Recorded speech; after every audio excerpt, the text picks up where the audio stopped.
Okay, good evening, everybody. I hope you can all hear me. Please give me a shout out if you cannot.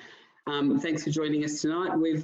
Tonight we've got the Managing MBS Billing and Shared Debt Recovery Risk with your registrar. We have Gay Nuttall and Narissa Ferry with us tonight, and we have had a large number of people register.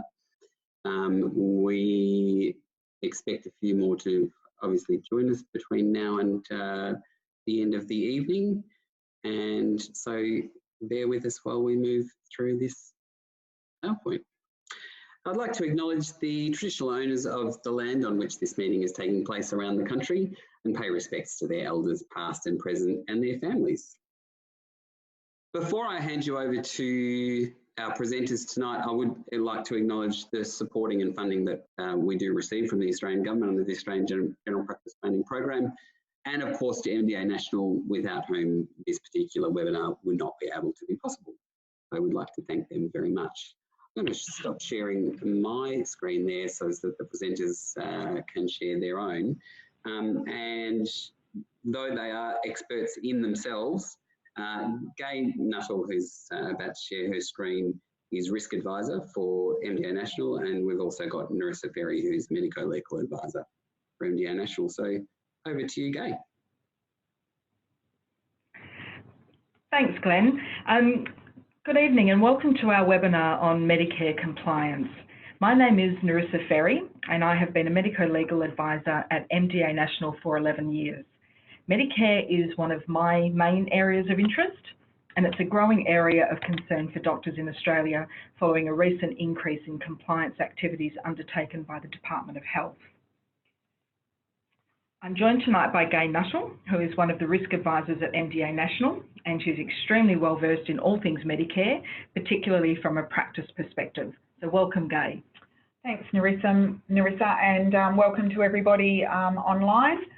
Yes, I've been a risk advisor here at MDA for about four and a half years now, but I am a registered nurse and I've worked in general practice as a practice nurse and a practice manager. And for about the last 15 years, I've been working with GP education in various organisations. So I'm looking forward to talking to you all tonight. Okay, so the purpose of the webinar tonight is to provide an overview of the Medicare system and your role in it. We'll take you through Medicare and the MBS, provider numbers, private versus bulk billing, the various Medicare audits, the item numbers most commonly audited in general practice, and a little bit about the new shared debt recovery scheme. Now, we're not expecting you to go away tonight with a complete understanding of the complexities of Medicare, but you will hopefully understand a bit more about the system, who you should contact for advice, and when you need assistance from your MDO. So what is Medicare? The Medicare program provides access to medical and hospital services for all Australian residents and certain categories of visitors to Australia. The way we refer to billings and compliance is somewhat interchangeable. Medicare is the scheme through which the patients access healthcare, whereas the Department of Health is responsible for the compliance and administration of the Medicare program. It's important to note that Medicare is a patient health insurance scheme, not a doctor payment system. Now, we'd like to get a bit of a feel for how familiar you are with the MBS. So we have a quick polling question, which will pop up on your screen shortly. And the question is, do you know how many individual items are contained in the MBS?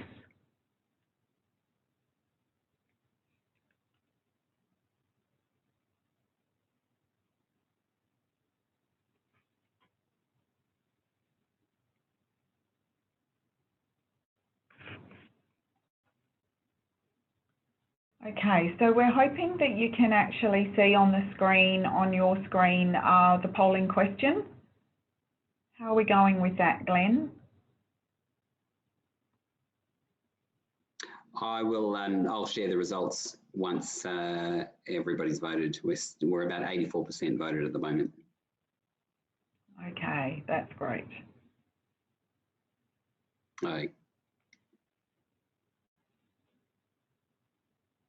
Okay, I'm going to end polling there now. And those are the results. Okay. Right. So thank you for participating in the poll. Doctors often have no idea how many items are on the MBS because you're usually only dealing with the items that are specific to your specialty. It is an enormous publication, and it actually covers over 5,700 separate item numbers with item descriptors and explanatory notes to assist doctors to submit their billings correctly. Now, to give you an idea of the scale of the MBS, the Medicare Benefit Schedule Review Task Force currently has more than 70 clinical committees reviewing each area of clinical practice the MBS supports. And it has taken 3 years and more than 700 clinicians, consumers, and health systems experts to provide detailed advice on how to improve the MBS and keep items and descriptors up to date. Now, the Health Insurance Act 1973 is the main legislation governing Medicare, but there are other pieces of legislation which also apply to the scheme. We receive a lot of feedback from doctors who believe the MBS is too complex or difficult to follow. So who should you or your registrar go to when you need clarification? The first place a registrar will often go is to you as their supervisor, or maybe the practice manager or other colleagues within the practice. Now, there is an inherent risk in this because a doctor who's being audited by the department, and that could include registrars, ignorance is no defence to inappropriate practice. So comments like, all my colleagues do it, my supervisor or practice owner or practice principal told me to do it that way, will generally carry no weight. So if you or your registrar receive advice on billing which doesn't accord with the item descriptor, we recommend that you seek clarification. If the matter is time sensitive, you should contact the Department of Health on 132150 and take detailed notes of the advice you receive, who provided the advice, and keep it on your medico-legal file for future reference. We sometimes have doctors telling us that they were doing something because they were told to do that by somebody at Medicare 10 years ago, which doesn't really carry much weight if they've got no backing for the information that they've received. Now, if the question is not time sensitive, and generally these sort of matters are not time sensitive, it's not something you need to do today, but it's something that you're concerned that may not be billed correctly, then you should write to a clear and well-worded question and send it to askmbs@health.gov.au. Again, any advice you receive should be kept in your medico-legal file. Now, sometimes the question is more clinical rather than legal. And that's why the MBS might not be able to provide you with clear advice. So the college might be a good place to start. And there are also changes from time to time. So you should keep up to date with any changes and make sure that you apply them to your practice. I'm now going to hand over to Gay, who will take you through provider numbers, private versus bulk billing, referrals, and item numbers. Thanks, Marissa. And just to add a little further to contacting Medicare, I'm sure you can all appreciate that quite often you don't get very far on the phone. We've also discovered ourselves when we contact the Ask MBS email, it's a really good idea when you do word that email to actually say in your question, I have read the item descriptor, and actually copy the words out of the MBS of the descriptor to show that you've already read it, because otherwise the first reply you often get back is just a copy and paste out of the MBS. So that's just the tip that I have is, you know, I've read the descriptor as per below and I'm still confused and don't understand, can I do, you know, X, Y, and Z? So, okay. So we shall now move on to just a little bit of an overview on provider numbers. Now, this is probably seems really obvious and basic, but I often do get questions about provider numbers, and I think it's really important to make sure that you do stress to your registrars that you cannot bill Medicare without a current location-specific provider number, and if there are any hiccups with it, then you need to stop billing until you've had it clarified and sorted out. Medicare are also very clear that billing against a doctor's provider number is the primary responsibility of that doctor. So, and obviously we're going to talk more about the shared debt recovery scheme later in the session, but I think it's very important to sort of emphasise. I was speaking to a registrar last week because someone had used an old provider number and upset the system at Medicare. And the doctor was no longer a registrar, and then eventually went into a Proda account and discovered that there was about 9 open provider numbers that she wasn't aware of. So I think it's a really good idea to sort of just be mindful that a lot of the time, particularly with registrars moving around a lot, they can end up with quite a few numbers. So private versus bulk billing, again, this is another one which for those of us who have been in the system and working for quite some time probably think is reasonably clear, but I still get a lot of questions regarding this. And I even get questions where some doctors think that if they private bill, as in mixed billing, where a patient is out of pocket, that they won't be audited, which I think is kind of fascinating, given that Medicare is still being billed. So obviously, regardless of the type of billing in general practice, you know, whether it's bulk billing or private billing, mixed billing, in order to bill Medicare, a service must be clinically relevant, okay? Must be clinically relevant. The other thing that we get a lot of questions about is whether you can charge extra fees when you're bulk billing, and that is not allowed. And they've recently updated the page on the Department of Health website giving clarification on bulk billing. So if you haven't seen that lately, it's been reworded. And of course, not all treatments have an MBS item. So some things just need to be done under a consult.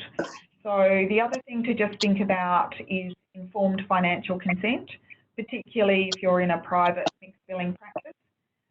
And you don't need to have a form and you don't need to have people signing anything, but you do need to make sure that your patients are well and truly informed and do understand and realise that they're going to be out of pocket. So my next slide here is on referrals. We actually get a lot of questions here, Nerissa and I both, regarding referrals and the requirements. And I've been getting quite a few questions back from general practice in particular about the annoyance between GPs and specialists about current referrals and how they're written. So just for clarification, a referral is for a single course of treatment, and a single course of treatment involves the initial attendance by the specialist, the continuing management and treatment up to the stage where the patient is referred back to the referring practitioner, which is usually the GP. It also includes any subsequent review of the patient's condition that may be necessary. So if the review is over the 12-month, past the 12-month period, you might need to write another referral. However, that is still considered to be part of the initial course of treatment. And obviously it's not your problem, but from the specialist point of view, they would then need to just continue billing that as a review. However, the presentation of an unrelated illness requiring referral to the specialist would allow for a new referral and a new course of treatment. The other thing that I'm getting lots of questions on at the moment is whether the referral should be addressed to a specific named doctor or to a practice specialty organisation. If you don't have a preference, then a broader referral is okay. So it is acceptable to write a referral to cardiologist, dear doctor at whatever location, clinic it is. But most doctors, most GPs do have preferences for sending their patients to a particular specialist for a reason. And in that case, you know, you address it to that specialist if you particularly want them to be seen. So I guess, you know, it's worth just having a think about it, but there does seem to be a bit of argy-bargy between GPs and specialists on that one. So, the wonderful MBS list of items that Nerissa has discussed. It's quite a few years since I've added up the actual specific numbers for general practice, but I know quite a few years ago when I was working in practice, there were 276. But I clearly remember when I first started working in general practice, there were 76. So I don't dare count them now, but as you can see, overall, there's 5,700 of them, which means it's no wonder that it's really hard to wrap your head around what you can and can't do. It is very important to remember that you can only bill Medicare for face-to-face treatment, and only on the day of service and when the item descriptor has been fully met. The only time you can ever backdate the item in general practice is the one where you've done a skin excision and you're waiting for the pathology result to come back. So that's the only time that that's appropriate. Most of you may be familiar with and subscribe to Australian Doctor. AusDoc produce quite a good resource of the MBS list, and they're about the only ones now that do an up-to-date schedule. I would suggest to you and your registrars that if the item number you're planning on using is not on that list from AusDoc, there's a fairly good chance that it's probably not applicable to your setting. It may be, but it would require you to be a bit more careful about the descriptor and working out what's happening. So I think that's quite a good resource to share with your registrars and make available, and they update it quite regularly. So very important to know what you're billing and when, and that's going to lead us into the wonderful world of compliance, which Nerissa is about to explain. Thanks, Gay. So what is compliance and why do we need it? When an article appears in the medical media about Medicare audits, there's often a lot of comments by disgruntled doctors who say that Medicare are revenue raising or scaremongering.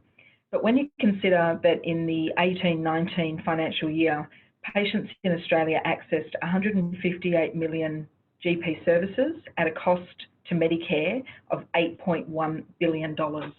So you can see that some degree of compliance is expected and probably necessary. Now we've got a second poll question for you this evening. So again, please respond when the question pops up on your screen. This is just to give us a bit of an idea of any previous involvement with Medicare. So have you ever heard from Medicare by receiving a review and act now letter or a compliance audit, notification of investigation, practitioner review program, call requesting a phone interview, the practitioner review program, professional services review, or no, you've never heard from Medicare before? Thanks, Nerissa. We look forward to seeing the results on this one. Obviously, we would hope that you can use the bottom last one. Yes. But in our experience, I'm kind of guessing that there's a fair chance. It's not very common that I can do an information session with a group of doctors and have no one in the room having been through some sort of Medicare review. So we're just waiting for Glenn to give us the result. We're at about 80% now. I will shut it off really shortly. I just wanted to make sure that people understood that all of their responses are completely anonymous. So if you can see. Very good point. Oh, yes. There is no revealing your answer connection to yourself. Not at all. No, in the nicest possible way, we actually don't want to specifically know. We are kept busy enough. Okay. Right, so yeah, the majority. Oh, look, half of you haven't heard. Oh, that's interesting, isn't it, Nerissa? So now I'm going to really scare you by telling you about all of the different audits that Medicare are currently running. So these are the ones that, because I do a lot of the Medicare files here, these are the ones that we see at MDA National. And I just want to explain a bit about each one because they are quite different in the way that they come through to individual doctors, and the response is different as well. So it may surprise you to know that all audits, not all audits are administered by the same team or section within the Department of Health, and the departments often don't speak to each other. So one form of audit doesn't necessarily lead to another form of audit. And that's sometimes a concern, because they think if doctors think if they've had one letter, then it's going to just follow and get bigger and go through to the more serious types of audit. But that is actually not the case. So a lot of these departments don't actually talk to each other. So the one that's up on the screen now, I've put up a screenshot of a Review and Act Now letter. And these are administered by the Provider Benefits Integrity Division. Now, there's been a recent flurry of Review and Act Now letters for specific areas of billing, including colonoscopies, bulk billing incentive items, oncology and diagnostic radiology items. Some past reviews that we've seen have referred to after-hours billing, skin lesions and wound management. Now, the purpose of a Review and Act Now letter is to advise the practitioner that they may be billing a certain item incorrectly. So put simply, a Review and Act Now letter is usually a form of self-audit. Now, sometimes a response is requested by a certain date, and other times it's self-guided. So I have seen them where they're just this is a heads up, this is what you need to do, make sure you're doing it. Others, there are schedules attached. So a schedule of relevant services is usually attached if it requires response, and it will usually come with a checklist for that particular item number. So if they think that people are misinterpreting or they're missing a step, they will actually give you a checklist to follow to allow you to do that self-audit. Now, if you receive one of these letters, you should take the time to go through and check the medical records accordingly, and it can be quite an onerous task. You can obviously get your practice staff to do that audit for you. But if you find that a service has been incorrectly billed, you will be required to complete a voluntary acknowledgement of repayment form and send it back to the department with a covering letter explaining why the incorrect item was billed and what you're doing to make sure it doesn't happen in future. So you should always contact your MDO if you receive a Review and Act Now letter. Once the department receive your letter, they will issue an invoice for repayment of the billings. Now, what happens if you ignore the letter? If you're given a response date, then we strongly recommend you provide a response by the due date. If you're struggling to meet the deadline or the schedule's very big and you're having trouble locating, or you've moved practice and you're trying to track down information, ask the department for an extension of time, but don't ignore the letter. Contacting your MDO is really important, because some Review and Act Now letters require response and repayment. Others are a warning that you're a statistical outlier and that you need to ensure that you're complying with the MBS. So your MDO will be best placed to guide you through that process. The next category is also under the Provider Benefits Integrity Division, and that's a notification of investigation. Now, I hadn't actually seen one of these until recently, but since then I've actually had 2 members that have required assistance. And this is a form of audit which actually looks quite scary. It might be a bit hard to read on the screen there, but the letter refers to Section 129AC1 of the Health Insurance Act, which relates to false and misleading statements. In actual fact, it's a letter asking you to review your medical records to confirm whether the service in the schedule has been appropriately billed. Now, the 2 matters that I've dealt with related to just 4 services for each doctor, and they were quite old. So I think one of them went back to about 2015. I don't know for sure, but I have a theory as to why these matters are suddenly coming to Medicare's attention. If you've got a MyGov account, you'll see that you can now link to Medicare and access a complete list of items billed against your Medicare card. So I suspect that both of these investigations relate to patients contacting Medicare to complain that they were bulk billed for a consultation that simply couldn't have happened. Now, it may have been that they were out of the country. Perhaps they were getting married that day. It's obviously something that they've looked at that date and said, there's no way I could have been seen at a medical practice. So in one of those matters, 2 level Bs were incorrectly billed by practice staff when the doctor had just reviewed results. He'd made an entry in the notes, but the patient hadn't been seen and it shouldn't have been billed, so the patient was actually correct. With both of those matters, 2 of the items were correct and could be verified and 2 weren't. So we wrote to the department, explained the situation, voluntarily repaid the incorrect payments, and those matters were closed. So although it actually looks really scary, it's usually just because somebody has actually approached Medicare and complained. The next one is compliance audits, and they're similar to Review and Act Now letters, and they are also administered by the Provider Benefits Integrity Division. So you might receive a letter like this when it's apparent from the data that the item is incorrect or has been misapplied. So you should never ignore a compliance letter, because it's noted above that the Health Insurance Act allows the department to issue a notice to produce documents if you are subject to a compliance audit.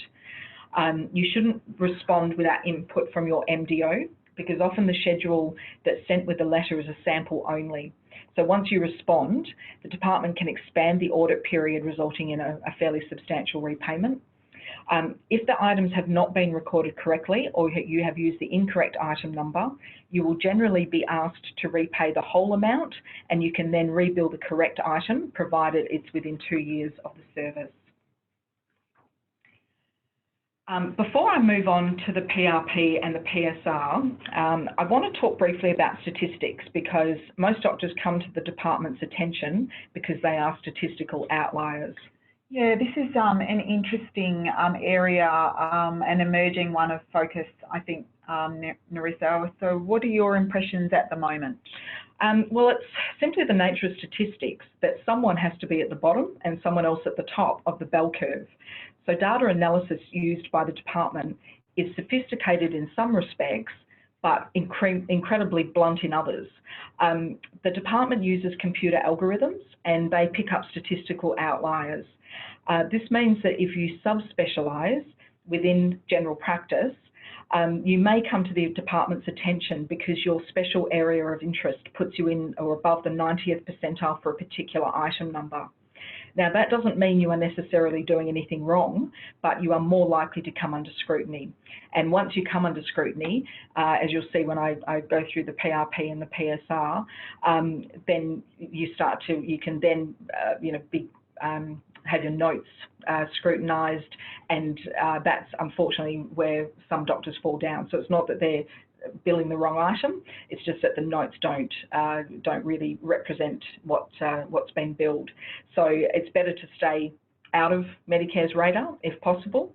And the statistics, the part where it falls down is that the statistics don't provide any context to your billing. But it gives the department a starting point. So it's where they begin that process of looking a little bit further and getting a little bit more information from the doctor. Now, Medicare may already have the ability to cross-match certain data because the Review and Act Now letters relating to bulk billing incentive items stated that the patients in the schedule did not have a valid concession card at the time of consultation, which to me indicates some form of cross-referencing.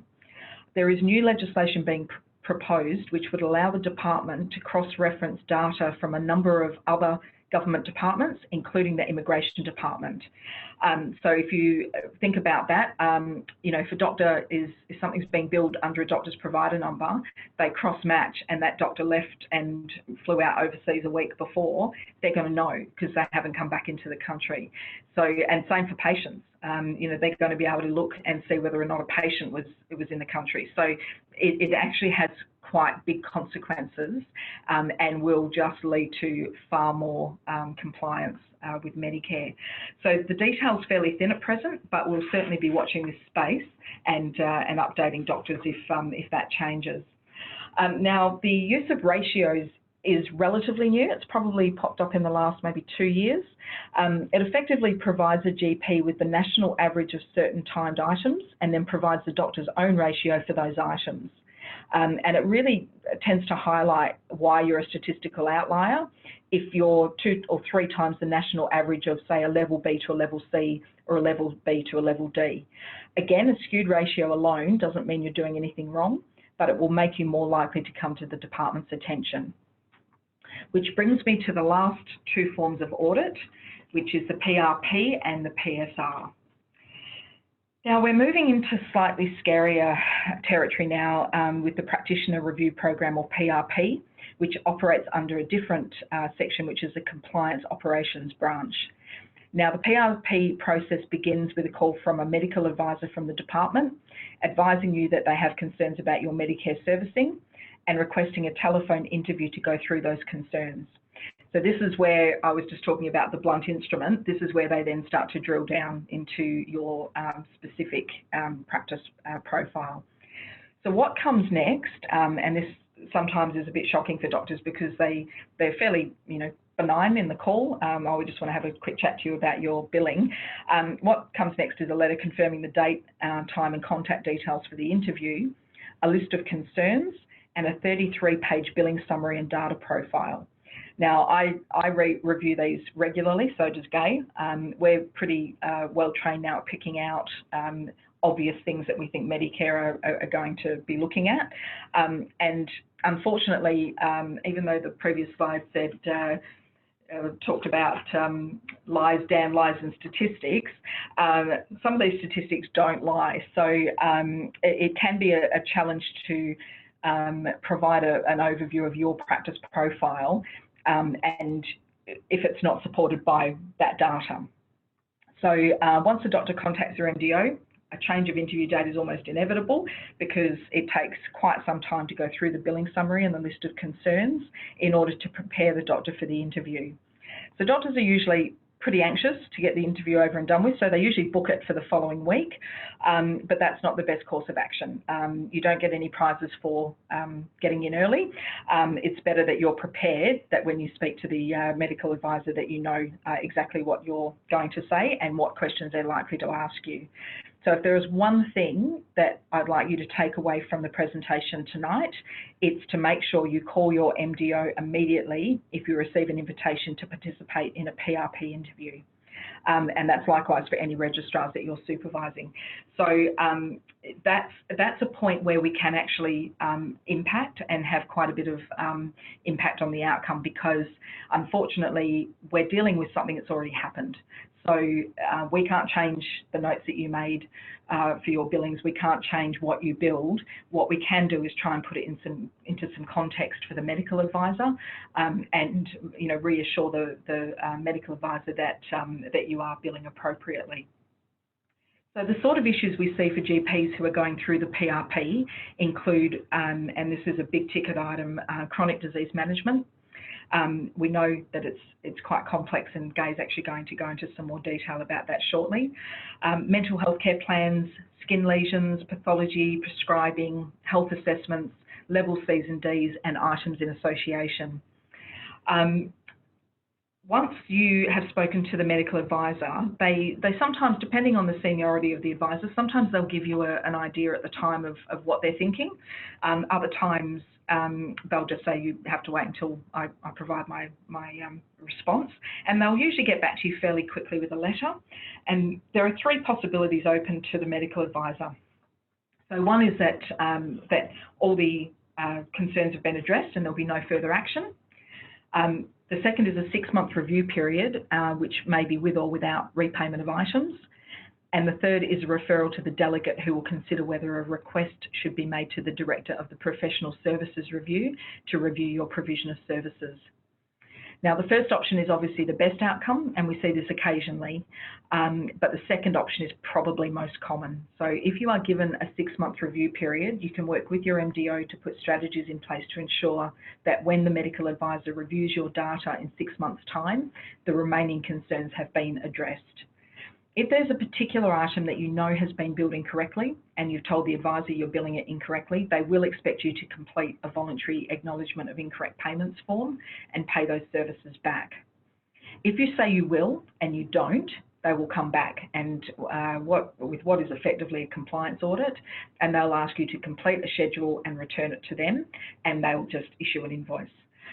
Administrative penalties can apply if you don't make repayment at the earliest opportunity, so it's in your best interest to comply. If you receive a 6-month review period and address all concerns, the matter is closed, but don't expect to receive a second 6-month review period from the department if you're picked up by the PRP a second time. They are absolutely bloody minded about it. They will not give you another review period, particularly if it's about the same item numbers, and they are more likely just to refer you straight through to the PSR. If you don't address the concerns after 6 months, the medical advisor will write to advise you that the concern remains outstanding and the matter has been sent to a delegate of the Chief Executive of Medicare, who will consider whether a request should be made to the Director of the PSR to review your provision of services. In my experience, most referrals to the delegate result in a further referral to the PSR or Professional Services Review. So this brings us to the final and most serious form of audit. I hope you've all got a stiff drink in front of you. This is the scary one. So the PSR is actually a separate body. It's not part of the Department of Health. It's a Commonwealth agency in the health portfolio, which provides administration and support services to the Director of the PSR, the PSR Peer Review Committee and Determining Authority in performing their legislative functions under the Health Insurance Act. Now, the PSR's role is to protect patients and the community from the risks associated with inappropriate practice and to protect the Commonwealth from having to meet the cost of medical health services provided as a result of inappropriate practice. And boy, are they good at it. In the 16-17 financial year, the PSR recovered around $10.5 million. They almost doubled that figure to recover almost $21 million in the 17-18 year. And I did a quick calculation from their monthly reports and worked out that they will probably exceed that figure by a further $6 million in the most recent financial year. So put simply, the Australian government are ramping up compliance activity because it's working. They're collecting far more money than they are spending to recover that money. I've yet to personally see a referral to the PSR which has not resulted in some sort of repayment, and a quick glance at the case outcomes on the PSR website will explain why you don't want to end up in this jurisdiction. The PSR is a long process which includes the opportunity to make submissions and to meet with the Director, who is currently Julie Quinlivan, in person. The PSR has the power to request a double random sample of medical records in order to review your billings. And at the end of this process, most doctors are offered an agreement under Section 92 of the Act. Now, an agreement under Section 92 provides anonymity for the doctor in question, and a discount is generally applied to the overall repayment. But it does require an admission of inappropriate practice, and the agreement may also require disqualification from certain item numbers. It's important not to confuse inappropriate practice with fraud, because that is a whole different issue.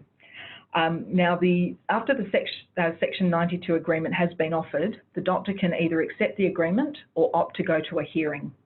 Now, I'd recommend the former every time because a hearing is nothing short of soul destroying. There's often a small window for negotiation of the dollar amount of a Section 92 agreement, but it must be reasonable, otherwise the Director will consider the doctor isn't acting in good faith and she can instead send the doctor straight to a committee. Some doctors are not offered an agreement and are referred to a committee hearing anyway. If the matter proceeds to a hearing, a committee of the practitioner's peers is established and members are drawn from the panel appointed by the Health Minister. The committee usually takes a day for each item of concern and can stretch out over several days. But if it's going to be a long hearing, they may spread that over a number of weeks. Now, whether it's a 92 agreement or the outcome of a hearing, all PSR decisions must be ratified by the Determining Authority, which is an independent body within the PSR scheme. The Determining Authority has two main functions, which are to, one, decide whether to ratify negotiated agreements reached between the Director and a practitioner, which is a Section 92. Two, determine what sanctions to apply when a committee finds that a practitioner has engaged in inappropriate practice. And the Determining Authority must impose one or more of the following sanctions: a reprimand, counselling, partial disqualification from claiming a Medicare benefit for no more than 3 years, full disqualification from claiming a Medicare benefit for no more than 3 years, an order for repayment of any Medicare benefit for services provided in the review period that have found to be provided inappropriately, and a full disqualification from the PBS for no more than 3 years. So the worst possible outcome is to get hit with a huge repayment. And if you do have a look at the website, you'll see that it's not uncommon for, you know, anywhere between kind of $200,000 up to $1 million to be repaid. And if you are then also disqualified from claiming certain items, it then makes it very hard to work and repay that money back to Medicare. Oh, well, thank you, Nerissa. I hope you're all still with us, and you'll be pleased to know that that's probably the bulk of the really scary stuff. We would actually now like to try and give you some tips to be able to avoid any of those wonderful things that she's just described. So you'll be able to see on the screen that we've put up a few things that, you know, we think you need to sort of be mindful of and share with your registrars.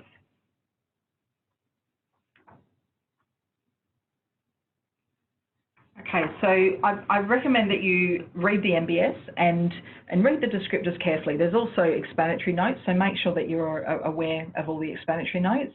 And to be quite frank, near enough is not good enough. So you don't bill something because you're kind of doing the right thing, and really avoid upbilling.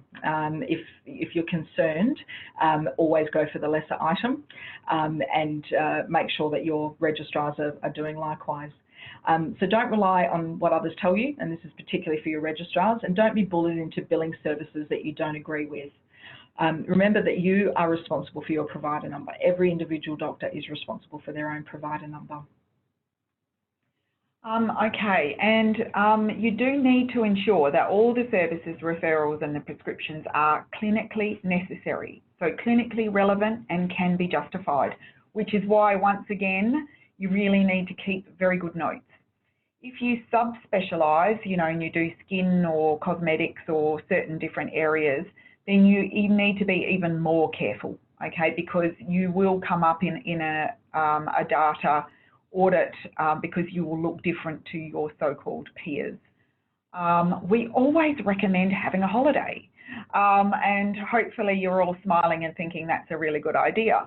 But certainly, you know, we know how busy you all are, and quite often we will see doctors that are being audited where they've been in a particularly difficult situation, they've lost other doctors in the practice, they've been working longer hours, and they haven't had any time off because the data is looking at the data for a full year. So very important to have holidays for lots and lots of good reasons, including Medicare. So yes, and once again, keep really good notes. And when in doubt, please contact your MDO. That's why you pay them. And you know, we're always happy to help with Medicare. It's much harder for us if we don't get involved until way down the track. And sometimes the first time I hear from a doctor is when they've actually already been referred to the PSR. Okay, so I'd like to now just give you some examples of the common errors that we are seeing through audits that we know that Medicare are looking at for GPs. Now, this information that I'm giving you and my explanation and my understanding of the items is due to my past experience where I was lucky enough to work with the old divisions GP networks when Western Australia had a Medicare medical advisor who was a lovely chap, and he and I got on very well, and we used to do presentations together to GPs, which meant that I got to sort of learn and understand how Medicare sort of think and what their interpretation and how their language works. Unfortunately, those positions don't exist anymore, and so we no longer have any education being provided in person. However, I would say that the Department of Health have put some recent effort into trying to improve their online education resources. So if you've not looked at them for a long time, they have actually improved them, and their fact sheets are actually quite good and quite useful. So I would encourage you to look at those and get your registrars to look at those, because, you know, we definitely know that misinterpreting or taking advice from other people doesn't really wash in an audit. So I'll just cover off a few of those things on the screen. Now, obviously, I'm aware of time. We're already got only 10 minutes left. and we did promise time for questions, so that could be interesting. But from a consult point of view, just be very, very mindful that a level B is, you know, up to 20 minutes, a C is 20 to 40, and D is over 40.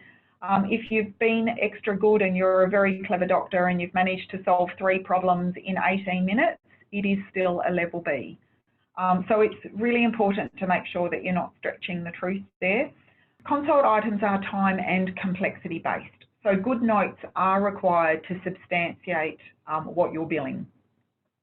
Please be very careful not to keep the clock running if you're doing a consult and then you're moving on to a billed procedure item.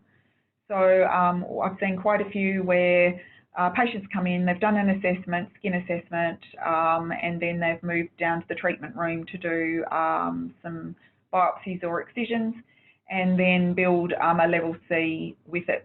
And that ends up being what Medicare call items in association, where they will look and see if someone's doing lots of procedures with long consults, they'll start to probably investigate. So you need to be mindful of that. With the mental health items, hopefully you're aware and share with your registrars that you can only bill a consult with a mental health item if it's a physical urgent problem that can't wait. And you really need good documentation to substantiate that. So just writing a script for their antihypertensive in a mental health consult really doesn't constitute being urgent and needing a consult. So whilst we know that the item won't get rejected if you have notated in the billing system, just be mindful always that just because items are not rejected by Medicare doesn't mean that they are acceptable and okay. The system is not clever enough to be able to know exactly what's going on all the time. So just because the billing is not rejected doesn't mean that it's acceptable. Now, chronic disease care plans would probably be the biggest ones. And yes, I can actually talk for hours on these. But I guess just to sort of cut to the chase in the interest of time, it is a very big focus of Medicare at the moment, and that's because they know that a lot of mistakes are happening. And I suspect that a lot of that $21 million is coming from chronic disease management. So the main thing to be very cautious of at the moment is that for a TCA 723, that you've definitely met the criteria of having approval from a minimum of 2 other providers involved in the care of the patient with agreement from them via 2-way communication. So you need to have approval and agreement set in place for the TCA before you can actually bill it. It's no good if you have your nurse or someone the next day call the physio, call the podiatrist, set it up and then back bill the 723. You can't do that, because you can only bill Medicare when the patient's face-to-face and the item descriptor has been completed. The only time that you can bill the 723 without the patient having seen the providers is in the case of using the 5 rebatable allied health items. But you still must have 2-way communication and agreement by that provider for that specific patient that they will accept them and do whatever it is that they usually do on a first appointment based on that patient's condition. Now, the 732 is where everyone is getting well and truly caught up. So there is a focus on the 723s, but a patient comes back for a review and preferably closer to 6 months, not every 3 months, you know, regardless of the patient condition. You can do the review of the GP management plan, no problems at all, between you and your nurse.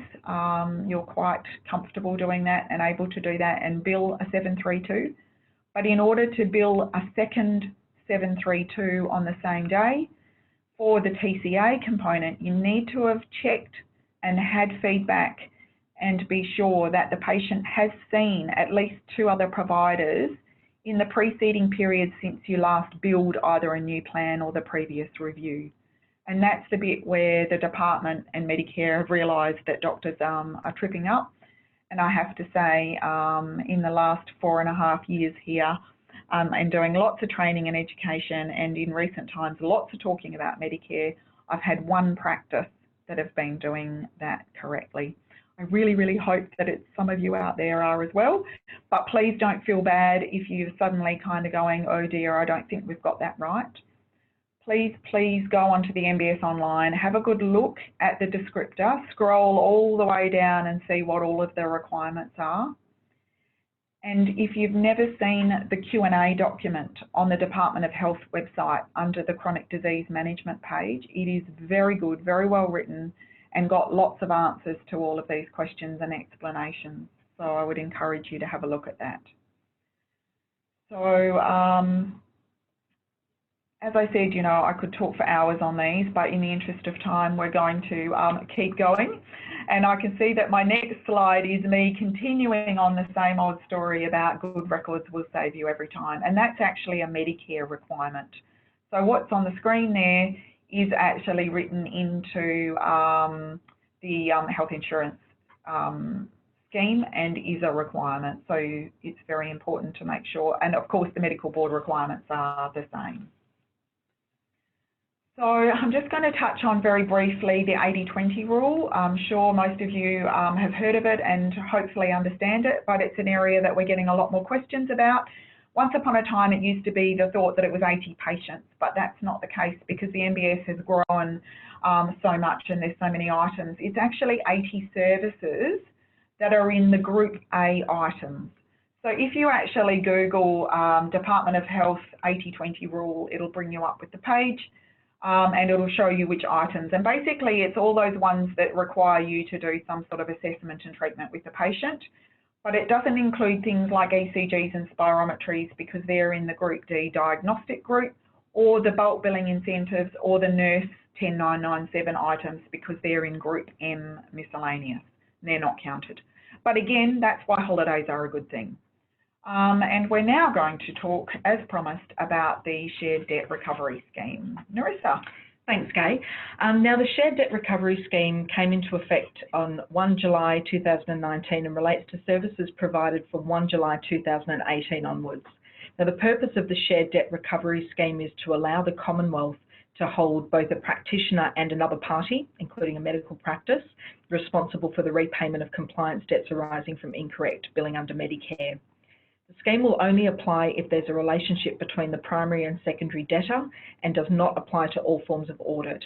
Applicable audits are post-payment Medicare compliance audits, so it does include the PRP, but does not include Review and Act Now or PSR.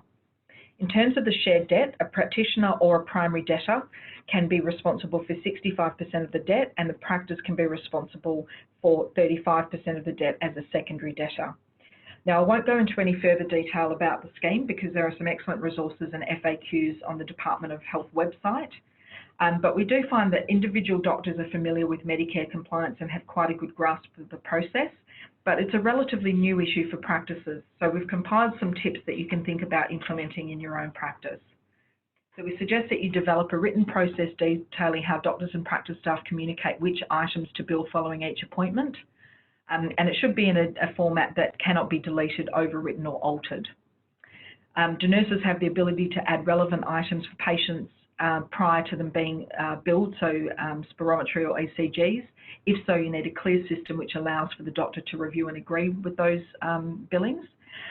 Develop a practice policy or process and introduce it to all staff meetings to explain the process and ensure that everybody understands the importance of managing the system appropriately and that you've all read and signed a copy of that policy. Include the policy in your induction of any new staff or doctors, and conduct an information session for practice staff highlighting the importance of correct billing for both the practice and doctors. It's vital that practice staff understand the importance of doctors billing correctly and the responsibility of having a provider number. Medicare have improved their training modules and they are actually available on the website. Now, just to wrap up before we go to questions, you might be interested in our medico-legal blog, which anyone can subscribe to, and Gay and I both contribute regularly. The blog includes any latest sort of hot topics and anything new that we hear from Medicare, so you can subscribe to the blog via our website. So we're going to flick over to some questions, but before I do that, I just want to say all of this sounds pretty scary, and it sounds like we're you know, telling doctors that they're all terrible and they should be very careful about Medicare. The reason for that, we are for doctors, and we help doctors, and I help doctors every day of the week when they're stuck in this situation. And the reason why we're providing this information is to just try and prevent doctors from having to go through this process. It is actually really, really tricky and hard, and you know, it's we deal with a lot of very upset doctors, and the process can go on for some time if it's in the PRP or the PSR. So we don't mean to sound harsh when we're telling you, you know, all these terrible things that could happen. It's really just to make sure that you're aware, so that that you don't ever end up under the scrutiny of Medicare.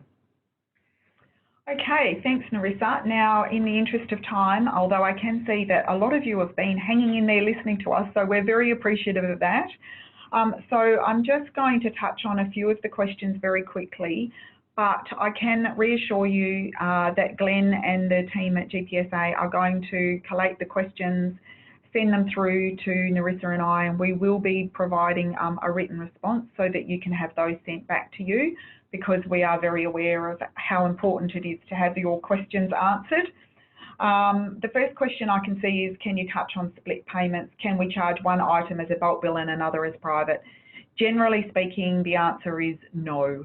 And you do, as I said, if you Google bulk billing, Department of Health, they've given quite a good explanation, and they've done it in a reasonably clear fashion.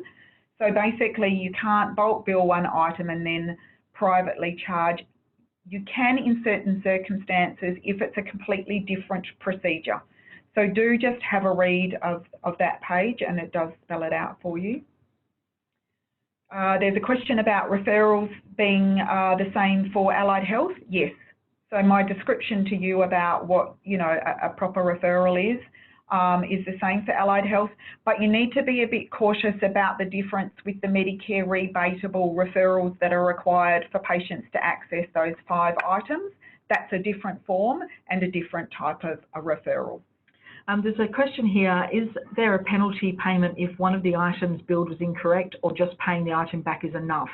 I'm not sure if you mean a service or an item, because if you're billing an item incorrectly, and it's a pretty substantial amount, it depends on what part of the audit process you're in. But generally, if you pay back money at the first available opportunity, there's no additional penalty, and you just have to pay back the incorrect amount. And there's a great question. How do we know our ratio compared to others in Australia? There's no other resources. You are correct. So there aren't any resources. We only get to know this information when we're actually working with doctors that have been audited. So that's where our information comes from, and it does change over time depending on what's going on. Is there a plan for all GPs to be audited in one form or another within the next few years, or is it only if we trigger the system? Look, they couldn't. They just couldn't audit all doctors. There are so many doctors. They are picking off the right fruit. So they're getting the ones who are in the 99th centile, and they're starting to move down. So, you know, again, I'm not going to say that just because you're in the 99th centile, you're doing something wrong, because you might be billing perfectly correctly. It's not an indicator, but it will be more likely to bring you to Medicare's attention for a closer look. Okay, so it is now 2 minutes past your bedtime probably. So I think on that, Glenn, we might wrap up with the promise that we will get back to all of you with your questions. So I'm going to hand over. Yeah, thank you very much. There are a number of questions that have come through within the chat, but I've also been receiving emails with questions. So I will make sure that those are included in the list of questions that Nerissa for responses, and make sure that we get those out with the recording that's about to come out. The recording will be available traditionally a week after the webinar.